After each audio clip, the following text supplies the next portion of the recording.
All right, sports fans, how's everybody out there doing? William Martin coming at you one more time here on YouTube with another edition of the 300 Pounds of Sports Knowledge Podcast. So it's very safe and easy to say that this has been a tough season for the Dallas Cowboys, and things just got a little bit tougher as Dallas lost on Sunday on the road to the Atlanta Falcons 27-21. So Dallas's record now this season is just 3-5.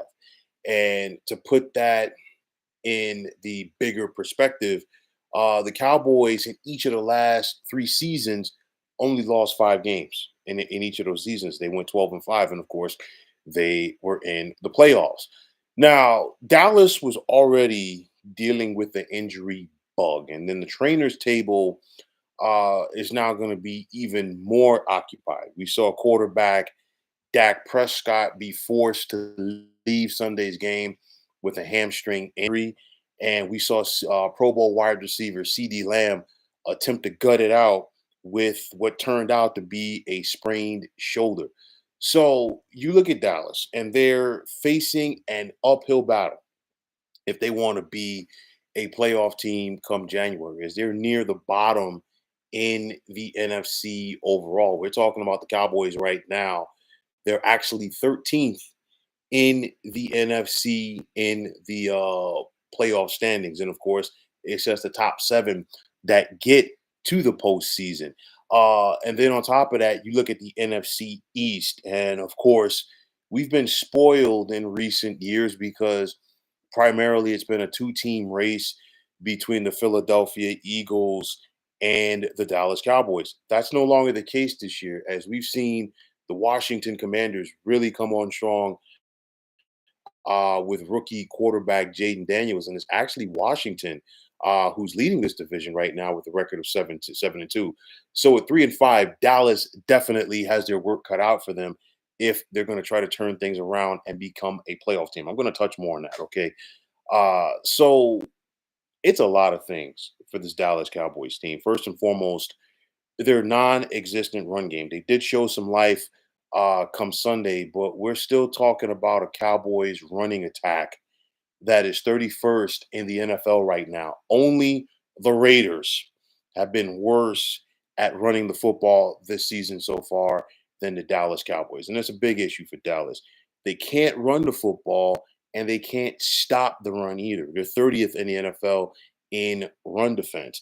And on top of that, you just look at it, Dallas's dormant offseason is really catching up to this team. I mean, they lost Tony Pollard. Okay, they let him walk out the door.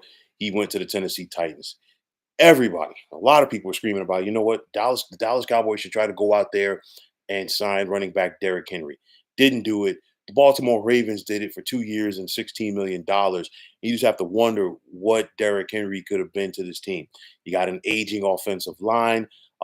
Their idea of bringing back Ezekiel Elliott to fix the running game, that was a train wreck from the word go. A very top heavy team.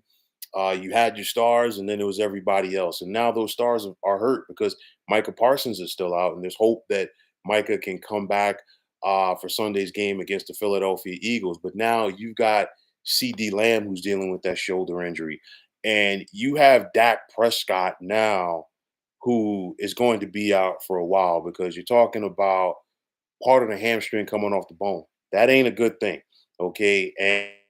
And it's going to be much longer than 4 weeks. And at this stage of the game, honestly, it would surprise me. It would not surprise me if we didn't see Dak Prescott come back for the Cowboys this season. And honestly, I'll tell you like this: Dallas. I said this even immediately after the game Sunday, not knowing the full extent of the Dak Prescott injury at the time. But I'll tell you like this: I don't see Dallas making the playoffs this year right now because you look at it, they're 3-5, and then you look at the schedule over the second half of the season for the Cowboys. They've got Philadelphia this Sunday at home. And Philadelphia in the last couple of weeks, they're starting to put it together. I know that the second half wasn't pretty for the Eagles in their win over the Jacksonville Jaguars, but nonetheless, they are starting to string together some wins. And I'm looking at it like this: I talked about Dallas's inability to stop the run defensively. You look at the Eagles team that is really running the football efficiently this year with Saquon Barkley in the mix. So that right there is a problem for the Dallas Cowboys. Then on top of that, right after that, you got the Dallas Cowboys hosting the Houston Texans, and then they're at Washington before they come back and host the New York Giants on Thanksgiving Day. But right after that, they still host the Cincinnati Bengals.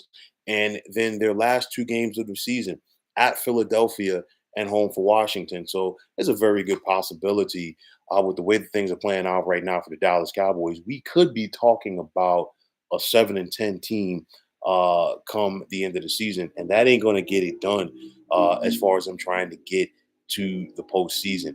And, like I said, injuries are a part of it. Injuries are taking their toll on this team. But even without the injuries, the Cowboys' run defense has not been that good as they have transitioned to new defensive coordinator Mike Zimmer from former defensive coordinator Dan Quinn, who's now the head coach in Washington. And at the end of the day, everything that I'm saying, it simply falls into the lap of the emperor in Dallas, and I'm talking about Jerry Jones. Jerry Jones has not done a good job as far as putting a roster together, and he's paying for it right now. Okay, you want to be owner, you want to be president, GM, ball boy, intern, whatever title that you can come up with, and at the end of the day, it simply ain't working. And then on top of that, the bad trade in my mind and in the mind of a lot of people yesterday, the Cowboys gave up a fourth round pick for wide receiver Jonathan Mingo. And if you're the Carolina Panthers, you can't run to the phone to make that trade quick enough because you need draft capital. And to me, that is a steal in favor of Carolina. That was a totally bad move if you are the Dallas Cowboys. So it's one of those where, yeah, they might get Micah Parsons back. Yeah, Micah Parsons is still one of the top edge rushers in the NFL. It looks like it's going to be the Cooper Rush show once again at quarterback for the Dallas Cowboys. And of course, if you're a Cowboys fan, just 2 years ago in 5 games without taken up for Dak Prescott, the Cowboys did go 4-1 with Cooper Rush as a starter. That was a different team back then.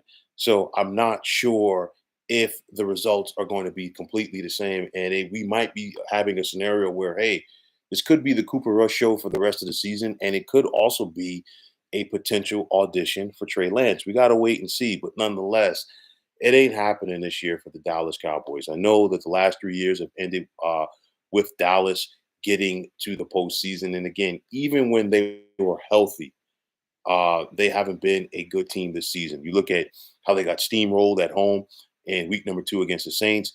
They couldn't stop the run against the Baltimore Ravens in week number 3. And all of their early season losses, they basically have the same theme.